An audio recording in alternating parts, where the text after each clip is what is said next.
Eh bien, bonjour à tous, bienvenue à ceux qui nous ont rejoints en cette matinée.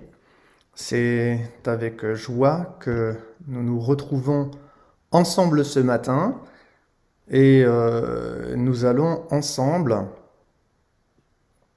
partager un thème, un thème de la colombe, et qui est la suite des différentes prédications que vous pouvez trouver sur notre site internet les dimanches matins.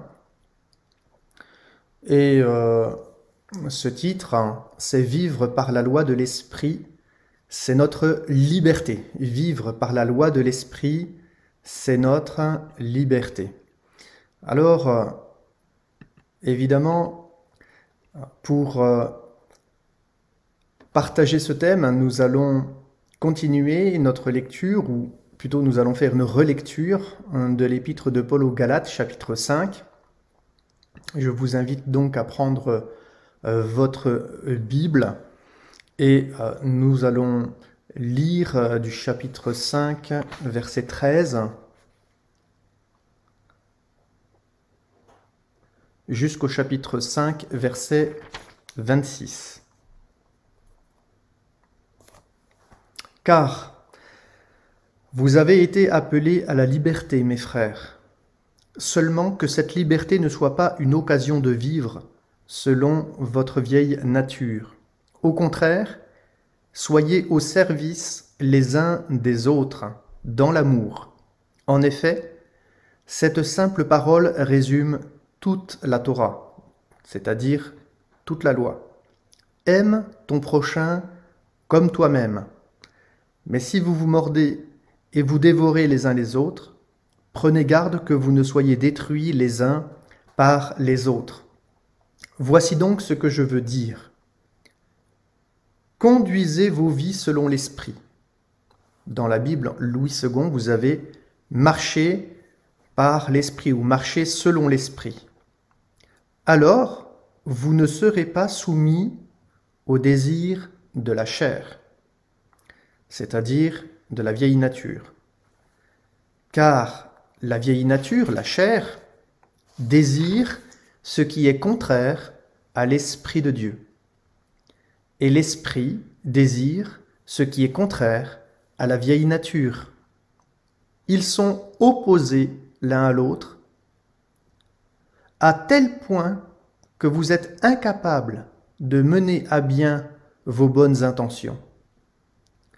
Mais si c'est l'Esprit Saint qui vous dirige, vous n'êtes donc plus soumis à ce système pervers qui a changé la loi en un système légaliste. Et la manifestation de notre vieille nature est parfaitement évidente. Elle s'exprime dans l'immoralité sexuelle, et là, il y a quelques exemples qui nous parlent donc de la loi du péché dans sa nature, l'immoralité sexuelle, l'impureté, l'indécence, le culte des idoles, l'abus des drogues en relation avec l'occultisme, les dissensions, les querelles, les jalousies et les colères, les ambitions égoïstes, les divisions, les machinations, les envies, l'ivrognerie, les orgies et les choses semblables. Je vous mets en garde maintenant comme je l'ai déjà fait. Ceux qui pratiquent ces choses, ou ceux qui vivent ces choses, n'auront pas part au royaume de Dieu.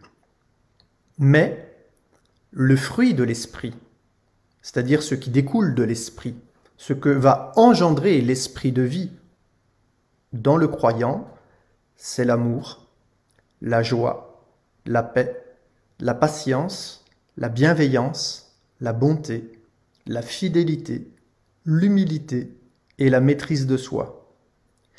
Il n'est rien dans la loi qui s'oppose à de telles choses.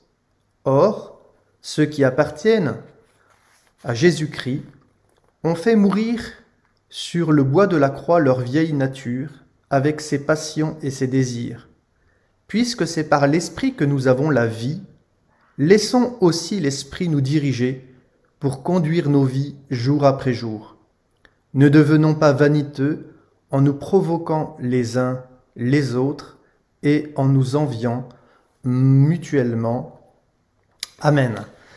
Il y a donc ce verset 16 qui est important. Dans la traduction Louis II, il est écrit « Marchez selon l'esprit et vous n'accomplirez pas les désirs de la chair ». Dans la traduction que j'ai lue, une Bible juive, c'est écrit « Conduisez vos vies selon l'Esprit Saint. Alors vous ne serez pas soumis aux désirs de votre ancienne nature. » Marcher selon l'Esprit, être conduit par l'Esprit. On aurait pu traduire ce texte autrement, par exemple, si nous voulons respecter la pensée de Paul, et bien sûr l'esprit qui animait l'apôtre Paul pendant la rédaction de ses épîtres, dans le contexte qui est le sien, nous savons que marcher, c'est vivre selon une règle. C'est pour cette raison que nous aurions pu traduire ce texte biblique « Vivez selon la règle de vie, vivez selon la loi de l'esprit de vie, et vous n'accomplirez pas les désirs de la chair. » Depuis quelques dimanches, nous sommes sur un thème qui est très important et qui nous parle de la vie chrétienne, de ce qu'est la vie chrétienne dans son essence. Et il est question de marcher d'une manière digne de la vocation qui nous a été adressée. Et finalement, dans la parole de Dieu, nous découvrons que Dieu dirige nos vies selon deux principes. Il y a d'abord la réalité de la grâce, de la bonté de Dieu. C'est-à-dire que lorsque l'on découvre les Saintes Écritures, la Bible met en évidence que Dieu est un Dieu de grâce, que Dieu est un Dieu de bonté, que Dieu est un Dieu compatissant, lent à la colère. Oui, notre Dieu est un Dieu de compassion, qui aime sa créature et qui l'aime à un degré tel qu'il a envoyé son propre Fils dans le monde, c'est-à-dire que sa parole, l'acte de parler du divin, s'est fait chair, et cette parole est venue parmi nous, le parler de Dieu plus exactement, est venu parmi nous, et il est venu dans une chair semblable à la nôtre.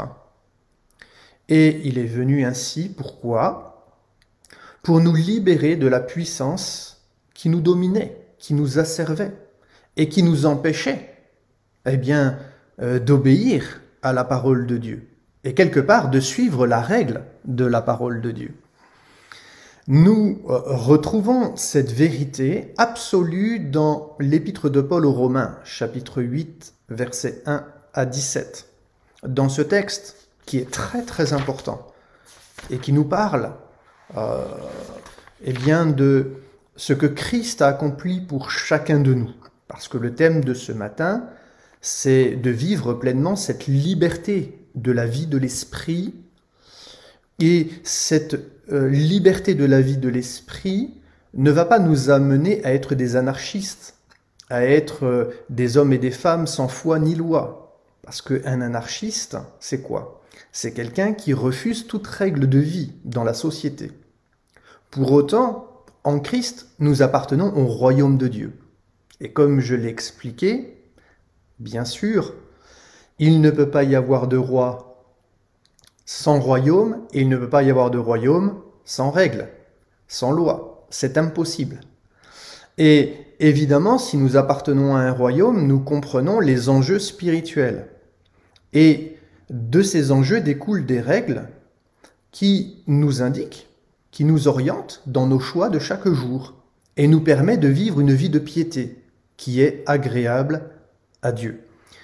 Et évidemment que la vie chrétienne nous amène à connaître la grâce de Dieu manifestée en Jésus, pour ensuite nous permettre de vivre une vie, non plus selon les règles du passé où la loi dominait nos cœurs, mais sous des règles nouvelles, par la loi de l'esprit, c'est-à-dire par les règles de vie de l'esprit, qui nous rappelle les enseignements de Jésus, afin que nous puissions vivre selon les enseignements de Jésus, et donc vivre une vie qui est conforme à la vie du Christ, à la vie du Messie, une vie au service du Père, une vie pour glorifier le Père, une vie pour que, à travers nous, le monde soit sauvé par un comportement, par des paroles, par des attitudes qui marquent le sceau de la vie de Dieu en chacun de nous.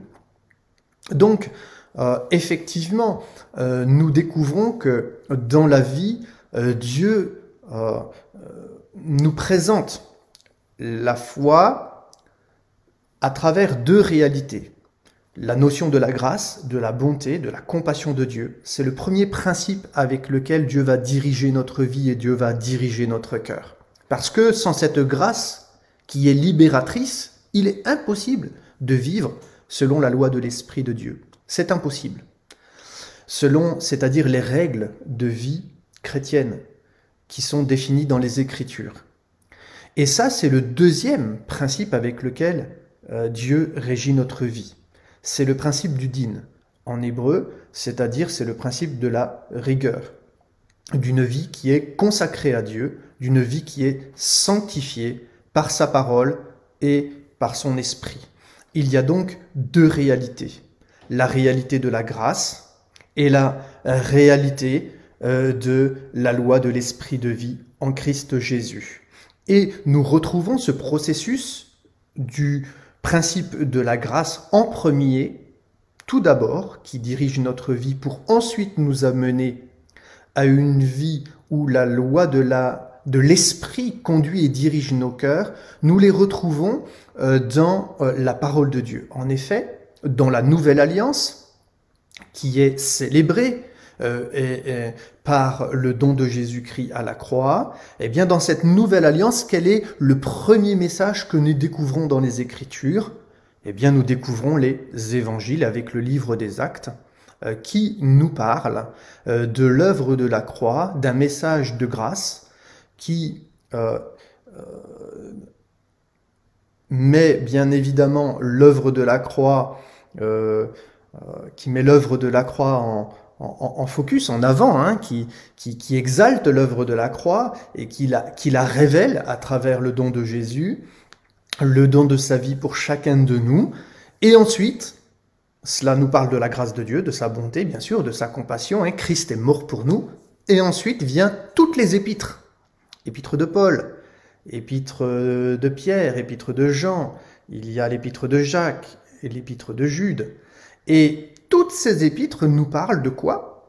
Eh bien, de notre marche chrétienne, de la loi de l'esprit de vie, c'est-à-dire des règles de vie qui nous sont données par le Saint-Esprit, parce qu'on sait que les écrits de Paul, les écrits de Pierre, les écrits de Jacques, de Jude, de Jean, ont été des écrits qui ont été révélés par le Saint-Esprit. Et évidemment, ces règles de vie, eh bien, nous devons nous y soumettre tout simplement parce que c'est la règle du royaume de Dieu, c'est la mesure dans laquelle Dieu désire que nous puissions vivre notre foi. Alors, dans ces vérités-là, le texte que nous avons lu dans l'épître de Paul aux Galates, à partir du chapitre 5, verset 13, nous y trouvons donc une correspondance, surtout dans l'épître de Paul aux Romains, chapitre 8, versets 1 à 17, et nous allons le lire ensemble si vous le voulez bien. Et vous allez voir que ce texte fait écho à Galates, chapitre 5, verset 16. Est-ce que c'est l'épître de Paul qui a été écrite en premier avant l'épître aux Galates? Honnêtement, de mémoire, je ne peux vous le dire, mais l'un fait résonance à l'autre. Il est écrit, Romains chapitre 8, versets 1 à 17. Alors, que vous ne soyez point troublés, je vais lire dans cette version, la Bible juive complète. « Il n'y a donc plus de condamnation pour ceux qui sont en union avec le Messie Jésus. » Pourquoi? Parce que la Torah de l'Esprit, la loi de l'Esprit, la règle de vie de l'Esprit, qui produit cette vie en union avec le Messie Jésus, m'a libéré de la Torah du péché et de la mort, de la loi du péché et de la mort. Vous voyez que le mot Torah ne se résume pas simplement à ce que Moïse a reçu au Sinaï. C'est toute forme de règle de vie, tout simplement.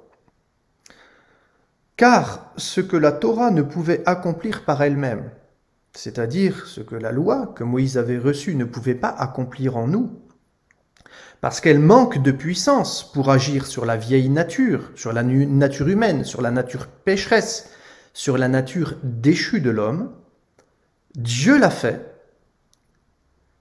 en envoyant son propre Fils, c'est-à-dire que Dieu a accompli par Jésus, qui est venu dans une condition humaine semblable à notre nature pécheresse, Dieu a fait cela afin de condamner le péché, de sorte que c'est dans la nature humaine que Jésus a exécuté le châtiment contre le péché. Et on sait que le salaire du péché, c'est la mort.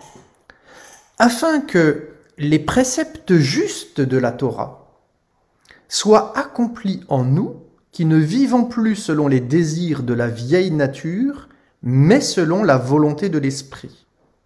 En effet, ceux qui s'identifient à leur vieille nature ont leur pensée tournée vers les choses qui concernent la vieille nature, c'est-à-dire le péché, mais ceux qui s'identifient à l'esprit ont leur pensée tournée vers les choses de l'esprit. Si vos pensées sont contrôlées par la vieille nature, alors la conséquence c'est la mort. Mais si vos pensées sont contrôlées par l'esprit, alors c'est la vie et le bien-être, c'est-à-dire la paix, le shalom. Car si vos pensées sont sous le contrôle de votre vieille nature, elles sont en inimitié contre Dieu, c'est-à-dire elles sont opposées à Dieu. En effet, elles ne se soumettent pas à la loi de Dieu, et elles ne le peuvent même pas. Or, ceux qui s'identifient à leur vieille nature ne peuvent plaire à Dieu. Mais vous, ne vous identifiez pas à votre vieille nature, mais à l'Esprit, pourvu que l'Esprit de Dieu vive en vous. Car celui qui n'a pas l'Esprit du Messie ne lui appartient pas. Mais si le Messie est en vous, le corps, d'une part, est mort à cause du péché. Mais l'Esprit, d'autre part, donne la vie parce que Dieu vous estime juste. Et si l'Esprit de celui qui a ressuscité Jésus le Messie d'entre les morts vit en vous, alors celui qui a ressuscité Jésus le Messie d'entre les morts donnera aussi la vie à vos corps mortels par son Esprit qui vit en vous. Ainsi donc, frères, nous n'avons aucune obligation envers notre vieille nature pour être contraints à vivre à sa manière, c'est-à-dire sous la loi du péché. Mais si vous vivez selon votre vieille nature, vous mourrez, certainement. Mais si par l'Esprit vous faites mourir les pratiques du corps, vous vivrez. Tous ceux qui sont conduits par l'Esprit de Dieu, qui sont conduits, c'est-à-dire qui marchent selon l'Esprit de Dieu, et là on retrouve Galates 5,16, marcher selon l'Esprit, ou c'est-à-dire vivre selon les règles de l'Esprit, sont des fils de Dieu. Car vous n'avez pas reçu un esprit de servitude pour retomber dans la crainte d'un jugement, d'une condamnation.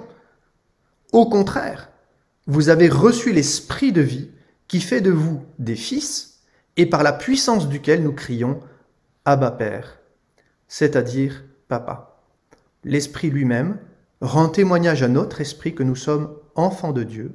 Et si nous sommes enfants de Dieu, nous sommes aussi héritiers de Dieu et co-héritiers avec le Messie, si du moins nous souffrons avec lui afin d'être aussi glorifiés avec lui. Là encore, on voit que dans la notion du salut qui s'accomplit en chacun de nous, ce salut s'accomplit à travers deux principes. La grâce, où d'une manière extraordinaire, Christ, à travers l'œuvre de la croix, puisqu'il s'est donné lui-même pour payer notre dette. Et nous bénissons le Seigneur parce qu'effectivement, d'après la loi, tout doit être purifié par le sang. Et sans effusion de sang, il n'y a pas de pardon. Or, Jésus-Christ a versé son propre sang, afin que nous soyons pardonnés de nos péchés, afin que nous soyons justifiés, afin que nous soyons lavés, purifiés. Et la grâce exprime la justification par le moyen de la croix. C'est le don de Dieu, c'est une grâce. Personne ne le mérite. Personne ne peut acheter la grâce de notre Dieu. C'est une pure grâce, c'est un don, c'est un cadeau que Dieu fait aux hommes. Et ce cadeau est rendu accessible dans la mesure où je réalise, bien sûr, qu'il y a en moi une puissance qui me domine, le péché. Et lorsque je le comprends, alors je vais vers Dieu, je crie à Dieu, je demande le secours de Dieu et je me repens de mes péchés. Je demande pardon à Dieu et je choisis de me détourner de mon ancienne vie afin de vivre une vie nouvelle. Et cette vie nouvelle est rendue possible à travers l'œuvre de la croix, où m'abandonnant entre les mains du Seigneur, je rentre dans un processus nouveau. C'est une vie nouvelle. Je deviens enfant de Dieu par la foi. Et ma vie n'est donc plus régie par les principes d'autrefois, la loi du péché, mais par les principes de la parole de Dieu. C'est la loi de l'Esprit, c'est la vérité des Écritures, c'est les règles de vie que nous trouvons dans la parole de Dieu. Et nous voyons alors qu'effectivement Dieu dirige la vie de l'homme et veut la diriger selon deux principes. Et le salut intègre ces deux réalités. C'est la bonté, le chesed, c'est la grâce, l'amour. Et puis, il y a la notion du din, de la rigueur, d'une vie consacrée à Dieu, d'une vie où j'accepte d'être un disciple du Seigneur Jésus, de mourir à moi-même et de vivre pour sa gloire. Regardez ce que dit le texte biblique dans Romains chapitre 8, verset 13. Il dit « Si par l'esprit vous faites mourir les pratiques du corps, vous vivrez ». Mais, pardonnez-moi, c'est le verset 17 qui est important.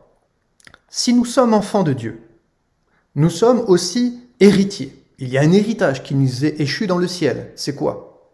Eh bien, c'est la vie éternelle, évidemment. Héritier de Dieu et cohéritier avec le Messie. Si, il y a une condition par rapport à cet héritage, pour recevoir cet héritage.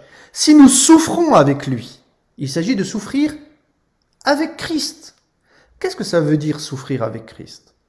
Eh bien, de la même manière que Christ a accepté de mourir pour nous, j'accepte de mourir pour lui. Non pas pour obtenir le pardon des péchés, parce que je l'ai obtenu par le moyen du sang de Jésus, et uniquement à travers le sang de Jésus. Ça, c'est la grâce de Dieu. Mais j'accepte de souffrir avec lui, afin d'être aussi glorifié avec lui. Et nous savons qu'à travers l'œuvre de la croix, la mort n'a pas pu retenir Jésus, et au bout du 3e jour, Jésus est ressuscité d'entre les morts, et il est, après un certain temps, il s'est révélé, bien évidemment, aussi aux disciples du Seigneur Jésus, et il est monté dans la gloire, et s'est assis à la droite de la majesté divine. Et bien sûr, ce texte de Romains 8 nous parle de cette gloire à venir, dans laquelle nous aussi nous rentrerons, si du moins nous acceptons de souffrir avec lui, c'est-à-dire de mourir à nous-mêmes. Et mourir à nous-mêmes, c'est vivre selon la règle de l'Esprit. En effet, c'est l'Esprit de Christ, c'est l'Esprit de Dieu, c'est le Saint-Esprit qui a conduit le Fils à la mort sur la croix. Et de la même manière, l'Esprit de Dieu nous rappelle tout ce que Jésus nous a enseigné. Et si nous voulons vivre une vie digne de lui, alors nous devons accepter que le principe de la croix soit pleinement vécu en chacun de nous, afin que le péché n'ait plus de pouvoir sur nous. Nous savons que la sanctification, qui nous parle de cette consécration, d'une vie livrée à Dieu, qui nous parle aussi du principe de la circoncision du cœur, eh bien, consiste en une séparation entre ce qui est mal et ce qui est bien. Je l'exprime d'une manière simple. Entre la loi du péché et la loi de l'esprit de vie. Et effectivement, comme l'apôtre Paul nous l'enseigne, nous devons marcher.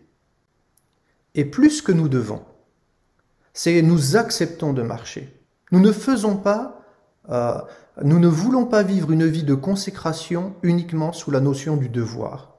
Je veux vivre ma vie de consécration parce que je le veux, parce que je le désire, parce que j'aime Dieu et je l'aime de tout mon cœur, de toute ma force, de toute ma pensée. Oui, je l'aime, et parce que je l'aime, je veux me consacrer à lui. Je crois que dans un couple, lorsque le mari aime sa femme, qu'est-ce que la Bible nous enseigne? Eh bien, il doit faire comme Jésus-Christ. Il doit se livrer pour elle, afin de la sanctifier. Et je crois que si Christ l'a accompli pour nous, il s'est livré pour nous, afin de nous sanctifier, c'est-à-dire afin que nous ayons une vie séparée de ce monde, séparée des principes, des désirs, des envies, des convoitises de la chair, et qu'ainsi nous puissions au contraire vivre une vie où l'Esprit de Dieu m'amène à désirer, vivre le fruit de l'Esprit, qui est l'amour, la paix, la joie, la patience, la douceur, la bonté, la bénignité, la persévérance. Et c'est ça la règle de l'Esprit de Dieu, qu'il désire voir grandir en chacun de nous, évidemment.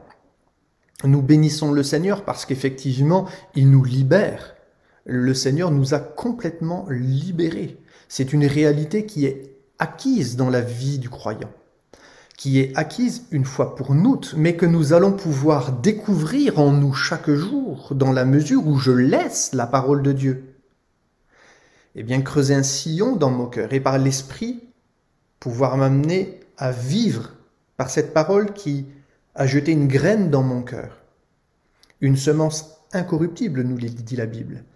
Et cette semence incorruptible va pouvoir produire son fruit parce que l'Esprit de Dieu va agir en chacun de nous, parce que nous acceptons de soumettre notre cœur à la vérité des Écritures. Le mot chair dans la Bible, puisqu'il est question de marcher selon l'Esprit, vous n'accomplirez pas les désirs de la chair, on voit que si nous voulons véritablement vivre une vie à la gloire de Dieu, une vie qui plaît à Dieu, une vie qui manifeste la puissance de Dieu, bien, frères et sœurs, il est inévitable que si nous voulons vivre cette vie-là, nous sommes obligés de nous soumettre aux règles de la vie de l'Esprit. C'est inévitable. Sinon, nous ne pourrons jamais vivre une vie qui lui est agréable. C'est impossible. Vivre une vie qui lui est agréable, c'est impossible si nous considérons uniquement la croix comme étant une œuvre qui doit être accomplie par le Christ seulement. Non, la croix ne doit pas être une œuvre qui est accomplie par le Christ seulement, mais qui doit aussi s'accomplir en moi d'une manière volontaire. J'accepte de suivre Jésus. Si quelqu'un veut venir après moi, dira le Maître, dira le Sauveur, qu'il renonce à lui-même, qu'il se charge chaque jour de sa croix et qu'il me suive. Et cette croix opère cette coupure spirituelle. Cette croix opère cette séparation d'avec le monde. Cette croix opère cette circoncision du cœur afin de vivre en nouveauté de vie avec Dieu. Le mot chair, il est important à comprendre dans ce texte. Dans l'épître de Paul aux Romains, vous avez remarqué que dans la traduction que j'ai pu lire avec vous, le mot chair a été traduit par le mot vieille nature. Et effectivement, c'est ce que nous découvrons dans les Saintes Écritures. Le mot chair nous parle de plusieurs choses. Bien évidemment, concernant notre corps, c'est la substance flexible qui couvre le corps, la peau. Il y a aussi la notion du mot chair qui représente aussi le corps humain. Et d'ailleurs, l'apôtre Paul en parle par rapport à la résurrection des morts et que cette chair incorruptible, eh bien, Dieu va, quand on va ressusciter d'entre les morts, où on va recouvrir notre immortalité, eh bien, notre chair incorruptible, elle va dépérir, elle va être transformée en un instant. Et par la grâce de Dieu, et nous aurons un corps semblable à ceux des anges. Donc le mot chair représente aussi le corps dans lequel notre âme, puisqu'on sait que le corps est l'enveloppe de l'âme, donc dans lequel l'âme agit, vit. Il y a le mot chair qui représente l'homme aussi. Par exemple, dans la Bible, nous retrouvons cette vérité. Par exemple, dans l'Épître aux Éphésiens, chapitre 6, verset 12. Et donc que sa force n'est pas à craindre, c'est-à-dire qu'on ne doit pas craindre l'homme, évidemment, c'est-à-dire craindre la chair. Il y a le mot chair qui est employé dans la Bible aussi comme symbole de ce qui est essentiellement personnel, propre à une personne. Par exemple, il est question de manger sa chair. C'est Jésus qui nous parle de ça. Alors, bien sûr, des fausses traductions ont interprété les paroles de Jésus pour amener les croyants à penser que lorsque l'on prenait la Sainte Seine, littéralement, on mangeait, on devenait comme des cannibales, parce que ce pain, ce morceau de pain, il y a comme un principe de réincarnation du corps de Jésus dans le pain, de sorte que nous mangeons réellement le corps du Seigneur. Donc ça, c'est la transsubstantation, consubstantation dans les églises catholiques. Pourtant, il n'en est rien, évidemment. C'est un langage qui est purement juif, midrashique, et ça a été mal interprété. Il s'agit simplement de se nourrir de l'œuvre que Christ a accomplie à la croix du Calvaire à travers sa chair, où il a accepté de se livrer lui-même. Et finalement, se nourrir de cette vérité, c'est accepter nous-mêmes de mourir pour le Seigneur Jésus. Il y a la notion de la chair comme symbole de la nature déchue. Et ça, c'est la notion de la vieille nature, tel qu'il est traduit dans le texte que je vous ai lu.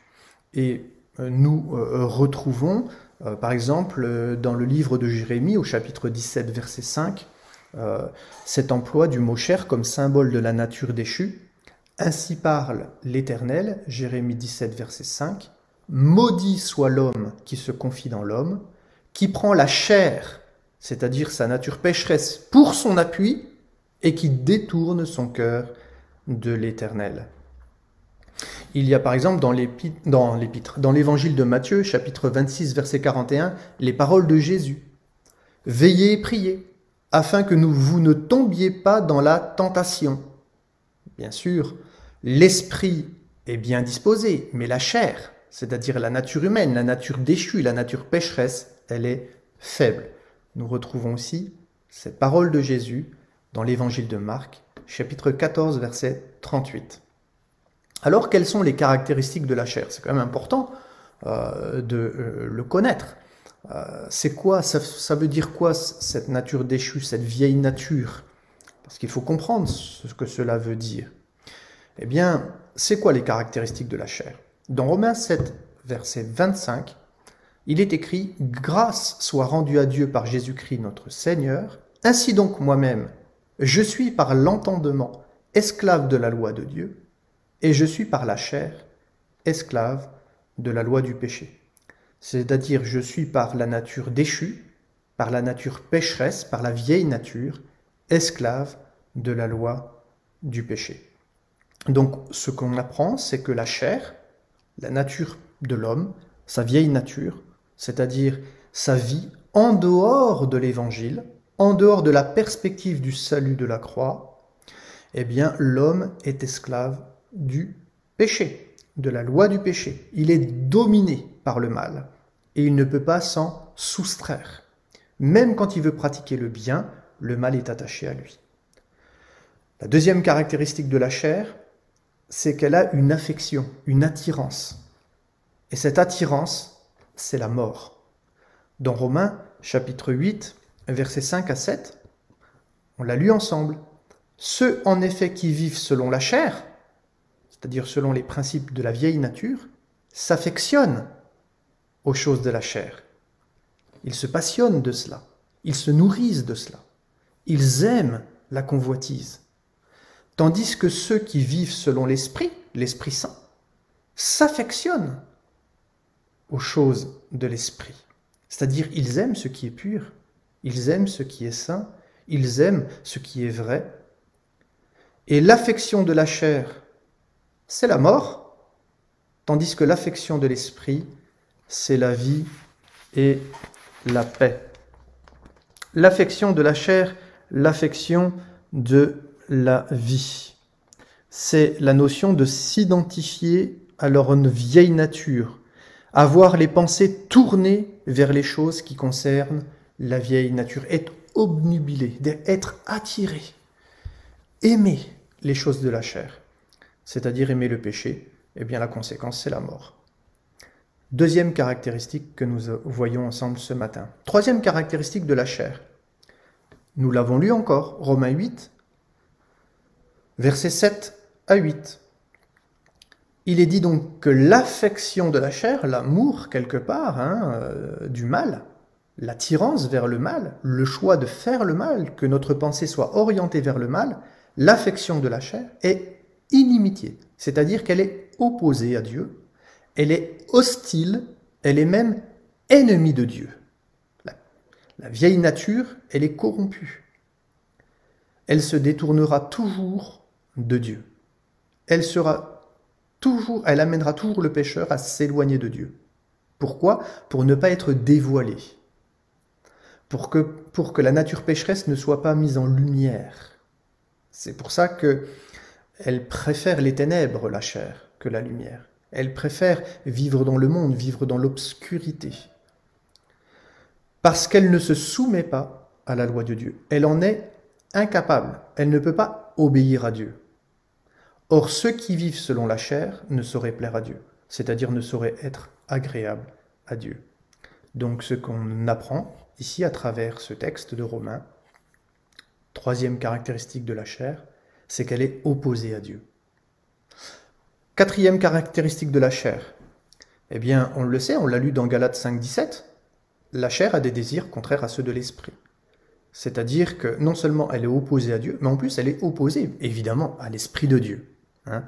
Et donc c'est aussi une caractéristique de la chair. Elle est opposée à Dieu, au Père, à sa volonté souveraine, mais elle est aussi opposée à l'Esprit de Dieu qui veut nous conduire dans toute la vérité. La chair, cinquième aspect, elle est incapable de révéler la vérité divine. Dans Matthieu 16, 17, Jésus va reprendre la parole et dire à Pierre, « Tu es heureux Simon, fils de Jonas », et il est question d'une révélation, tu es le Christ, le Fils unique du Dieu vivant. C'est Jésus qui pose la question à ses disciples, qui dites-vous que je suis ? Et c'est Pierre qui va prendre la parole et dit, mais tu es le Christ.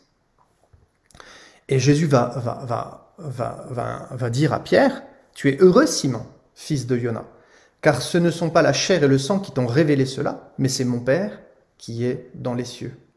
La chair, la nature charnelle, est incapable de révéler Dieu, sa volonté, de révéler sa parole.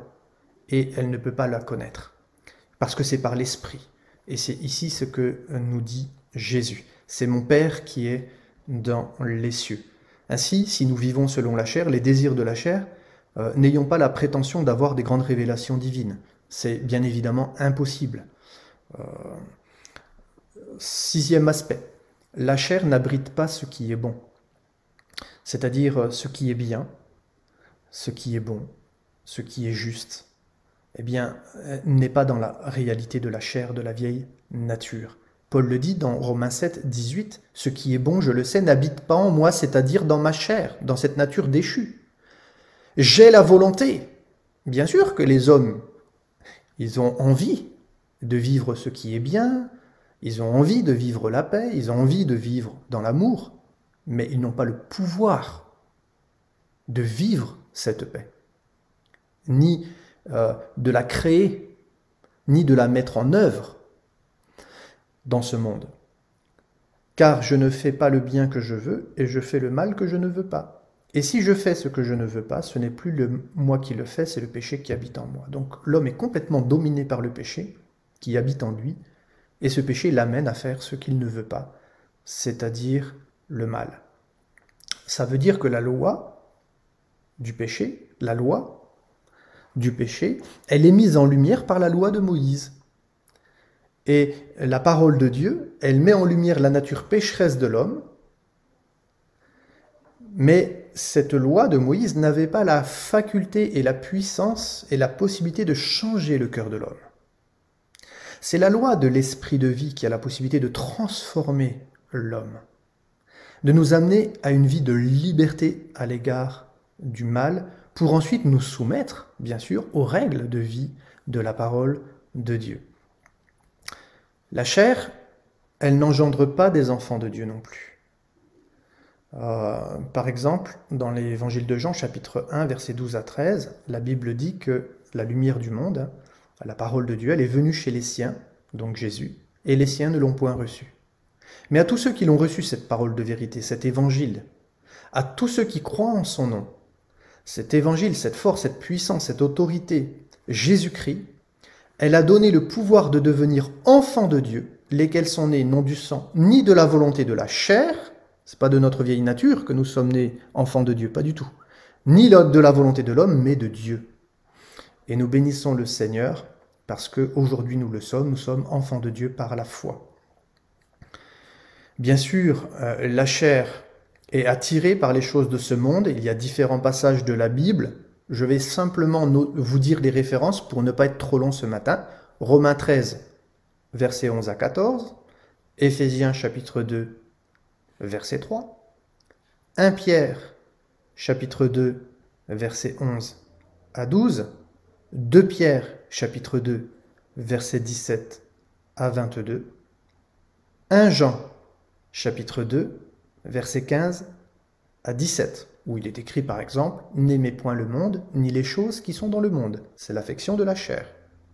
Si quelqu'un aime le monde, la Bible dit « L'amour du Père n'est point en lui ».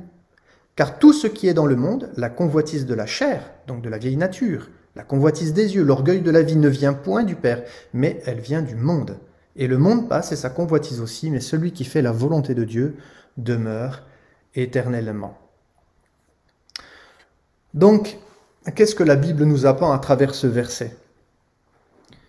Eh bien que c'est dans la mesure où je crucifie la chair avec sa passion et ses désirs, Galates chapitre 5, versets 24 à 25, c'est dans la mesure où je vis ce sacrifice à la croix du calvaire, où j'accepte de mourir à moi-même, que là aussi, je peux vivre par l'Esprit de Dieu et marcher ainsi selon les règles de la vie qui est en Jésus. Et la règle fondamentale de la parole de Dieu, c'est la règle de l'amour. C'est la règle de l'amour. Il n'y a pas de règle plus grande dans la Bible que la règle de l'amour. Marcher par la foi, c'est marcher dans l'amour. Marcher dans la vérité, c'est marcher dans l'amour. Et si nous voulons parler de cette réalité, eh bien, nous pouvons en connaître pleinement ces aspects, notamment dans l'épître de Paul aux Corinthiens, au chapitre 13. Et là, nous découvrons bien sûr, 1 Corinthiens 13, eh bien, toutes les spécificités de l'amour de Dieu. C'est un texte qui est magnifique et évidemment, je vous invite à le lire à la maison. Nous pourrions d'ailleurs, et nous allons le faire, étudier cette règle absolue. Parce que si nous voulons rentrer un peu plus profondément dans la connaissance de sa volonté pour nous et qu'est-ce qu'être un croyant authentique, eh bien, nous voulons bien sûr vivre pleinement cette règle de l'amour en conformité avec la vérité des Écritures. Que le nom du Seigneur vous bénisse, que Dieu nous accorde la grâce de comprendre sa parole, de l'accepter, de nous en nourrir, que cette parole nourrisse votre foi, qu'elle nourrisse ma foi, et qu'elle m'amène à comprendre ce que Dieu veut que je sois, ce que Dieu veut que j'accomplisse. Que le Seigneur vous bénisse pour cette journée. Nous continuons à prier les uns pour les autres, évidemment dans tous les besoins qui sont les nôtres, et particulièrement ceux de notre famille. J'aimerais aussi vous dire que pour des problèmes techniques, il est quand même compliqué de à la fois diffuser sur YouTube notre prédication est à la fois animée une réunion en visioconférence. Nous avons essayé de le faire simultanément. Nous avons rencontré des problèmes techniques, notamment concernant la prédication du mardi soir. Donc, il apparaît que nous sommes obligés de dissocier à la fois la diffusion en direct sur YouTube de la visio et de cette réunion fermée où nous pouvons partager et prier les uns pour les autres. Donc, ce que je désire mettre en place, c'est que le mardi soir, la prédication sera en YouTube direct. Vous pouvez vous connecter sur la plateforme. Ne vous connectez pas en visio sur le lien que je vous ai communiqué et que Alfred, notre frère, notre secrétaire, vous a communiqué. N'utilisez pas ce lien. Allez d'abord sur YouTube. Et à la fin de la prédication retransmise sur YouTube, sur le site internet et autres, à ce moment-là, vous pourrez cliquer sur le lien pour entrer dans ce groupe de partage fermé, qui n'est pas ouvert à tous, qui n'est pas public, donc qui est privé. Et à partir de ce moment-là, il peut y avoir des échanges pour le mardi soir concernant l'étude biblique, ce qui a été apporté, et le jeudi soir, après la prédication, un temps de prière. Voilà. Et si vous voulez participer à un temps de débat, d'échange autour de la parole de Dieu après la prédication, c'est le mardi soir pour l'étude biblique. Donc on se connecte en visio après la prédication de YouTube. Et pour ceux qui souhaitent prier, avoir un temps de prière, connaître les sujets de prière, eh bien c'est après la prédication de YouTube le jeudi soir, on se connecte sur le lien dans le groupe fermé en visio, et là, on prie les uns pour les autres. Voilà ce que je souhaitais vous partager pour que nous puissions vivre une vie d'église encore un peu plus dynamique, malgré le fait que nous sommes confinés les uns chez les autres. Je vous remercie pour votre attention, pour votre écoute, et je vous souhaite un bon dimanche dans le Seigneur. Saluez bien évidemment tous les membres de votre foyer. Que le Seigneur vous bénisse et vous encourage dans ces temps particuliers. Amen.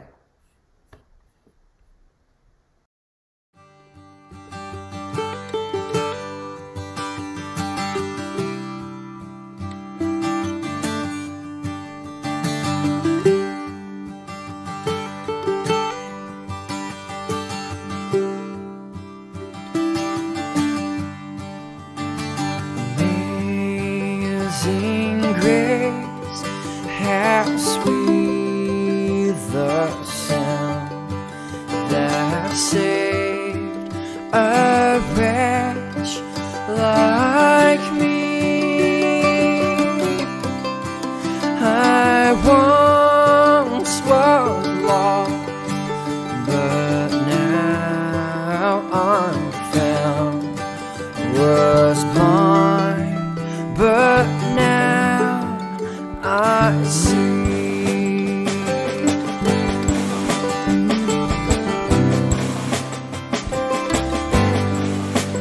'Twas grace that taught my heart to fear, and grace my fears believe.